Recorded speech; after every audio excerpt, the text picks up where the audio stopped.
This is an ABC7 editorial with Steve Sabato. With only 1 week left in the current state legislative session, it should be noted politics and greed are putting water resource preservation efforts at risk. You may recall back in 2014, Florida passed Constitutional Amendment Number 1 to use some of our tax dollars to acquire, restore, and manage land conservation.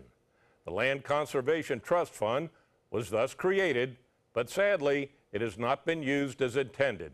Case in point, the impossible task of passing Senate Bill 10, which calls for the much-needed construction of a huge reservoir south of Lake Okeechobee. In the original version of the bill, it was called to have land trust money used to buy 60,000 acres on which the reservoir would be built.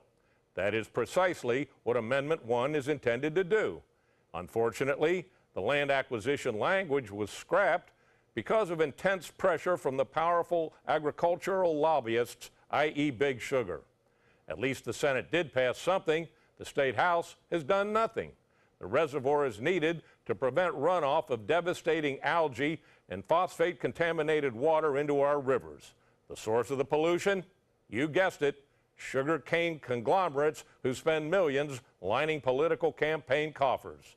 So what's the bottom line? Number one, the House should put the 60,000-acre land purchase back in the bill and vote to approve in time for a compromise to be worked out before the end of the session.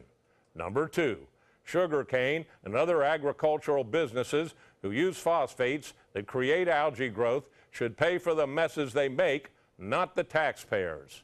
They owe that, or we should buy up all their land and let them do business elsewhere. We only get one shot at protecting the Everglades and our rivers and water aquifers. Last time I checked, Mother Nature isn't making any more land. I'm Steve Sabato, and we'd like to hear from you. The opinions expressed in this editorial do not necessarily reflect those of ABC7's owners or management. If you would like to comment, go to our website.